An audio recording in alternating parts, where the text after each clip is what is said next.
Shalom, selamat pagi dan salam sehat kami sampaikan kepada seluruh jemaat Tuhan dimanapun berada. Doa kami kiranya kita semua selalu dalam keadaan sehat dan sukacita. Terlebih kiranya kita semua selalu dalam lindungan Tuhan kita Yesus Kristus. Bapak Ibu Saudara yang kekasih, sebelum kita memulai aktivitas hari ini, biarlah kita terlebih dahulu diteguhkan oleh firman Tuhan. Kita berdoa. Damai sejahtera dari Allah yang melampaui segala akal, itulah kiranya yang memelihara hati dan pikiranmu dalam Kristus Yesus Tuhan kita. Amin. Bapak Ibu Saudara yang kekasih dalam nama Tuhan Yesus Kristus, firman Tuhan yang menguatkan iman kita pada hari ini, Jumat 10 Juni 2022, tertulis dalam 1 Petrus 2 ayat 21. Beginilah firman Tuhan saya bacakan untuk kita. Sebab untuk itulah kamu dipanggil, karena Kristus pun telah menderita untuk kamu, dan telah meninggalkan teladan bagimu, supaya kamu mengikut jejaknya. Demikianlah pembacaan firman Tuhan. Bapak Ibu Saudara yang kekasih, mungkin di antara kita telah pernah mendengar sebuah ilustrasi yang berjudul footprint atau jejak kaki di pasir.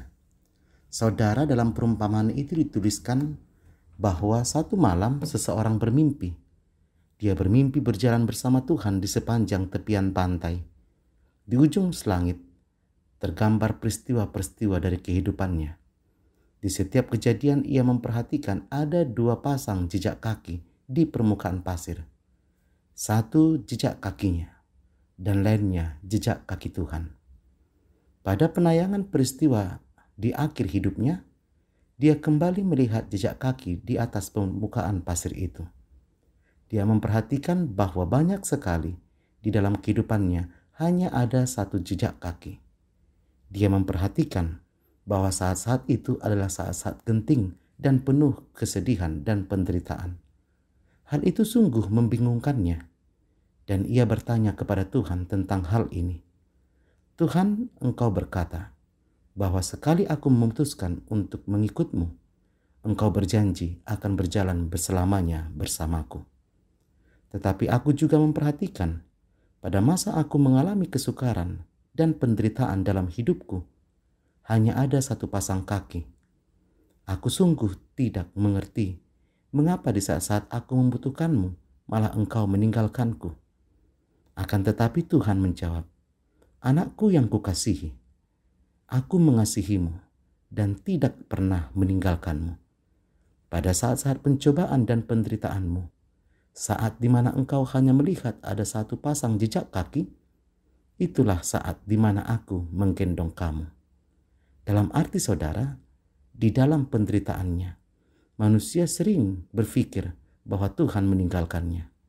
Akan tetapi, ketahuilah, Tuhan tidak meninggalkan. Tapi dialah yang menopang, yang menggendong kehidupan kita. Demikian jugalah gambaran dalam perikop firman Tuhan pada hari ini.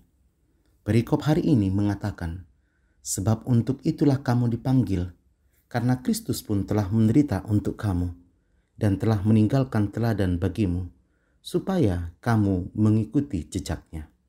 Bapak Ibu Saudara yang kekasih, tentu semua orang di dunia ini tanpa terkecuali pasti pernah mengalami masalah, penderitaan, ataupun tekanan. Masalah sakit penyakit, perekonomian, keluarga, dan lain sebagainya.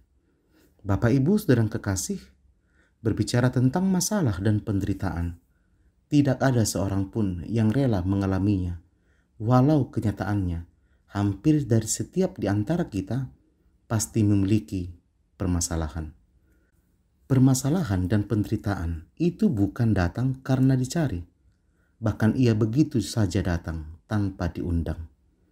Akan tetapi saudara, bagi orang percaya, masalah dan penderitaan merupakan sebuah proses pemurnian yang harus dilewati.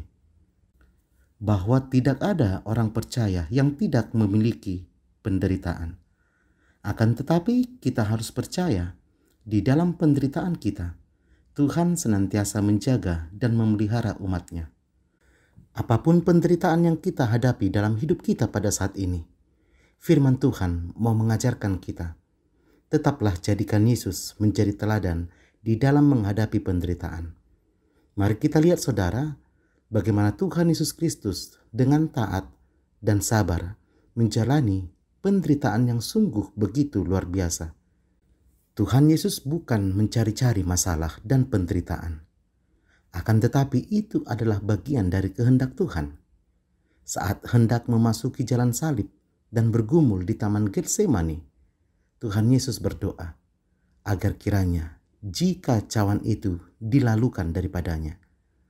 Tapi dalam semuanya itu, Yesus taat dan sepenuhnya kepada Bapa. Yesus tidak mencari-cari penderitaan. Namun ketika penderitaan datang, Tuhan Yesus tidak melarikan diri dari penderitaan itu. Tetapi ia menghadapinya dengan penuh ketenangan karena ia tahu Bapa menyertainya. Demikian juga halnya dalam kehidupan kita. Tentu setiap di antara kita pasti memiliki penderitaannya masing-masing. Akan tetapi di atas semuanya itu, biarlah kita menyerahkan sepenuhnya hidup hanya ke dalam tangan pengasihan Tuhan. Jangan pernah lari dari penderitaan, tapi hadapi itu semuanya dengan harapan dan doa kepada Tuhan.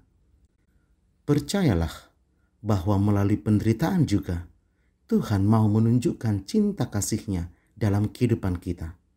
Sehingga ketika penderitaan datang, jangan bersungut-sungut, jangan putus harapan, tapi tetaplah hidup di dalam rencana Tuhan. Dengan mengerti maksud rencana Tuhan di balik masalah dan penderitaan, kita akan menyadari bahwa kita tidak sendirian menghadapinya. Karena Tuhan Yesus senantiasa menyertai dan memberi kekuatan kepada kita. Di balik masalah dan penderitaan yang kita alami, yakinilah ada maksud mulia Tuhan bagi kita. Karena itu, tetaplah kuat dan jangan mengeluh. Milikilah sikap hati yang benar di hadapan Tuhan, sebab masalah dan penderitaan pasti akan berlalu, karena Ia membuat segala sesuatu indah pada waktunya. Amin, kita berdoa. Bapa, terima kasih untuk firman yang telah kami dengarkan. Biarlah Engkau menguatkan kami, hamba-hamba-Mu, untuk boleh melakukan kehendak Tuhan. Benar Tuhan, banyak penderitaan, banyak permasalahan yang kami hadapi dalam hidup kami. Tapi kami percaya Tuhan selalu menyertai kami. Tuhan menggendong kami dan pertolongan-Mu tidak pernah terlambat dalam hidup kami. Berkati seluruh jemaat Tuhan dimanapun berada. Dalam pergumulan yang kami hadapi hari ini, yakinkan kami bahwa Engkau tidak meninggalkan kami. Kami mendoakan anak-anak kami yang sedang mengikuti studi atau sekolah. Tuhan berikan kepintaran. Anak-anak kami yang sedang mencari pekerjaan, Tuhan tunjukkan pekerjaan bagi mereka yang sesuai dengan kemampuan mereka. Anak-anak Tuhan yang juga sudah mendapatkan pekerjaan, biarlah kiranya Tuhan memberikan prestasi demi prestasi dalam pekerjaan mereka, sehingga termulialah nama Tuhan. Akhirnya hidup kami serahkan ke dalam tangan pengasihan-Mu. Dalam nama Yesus kami berdoa. Amin.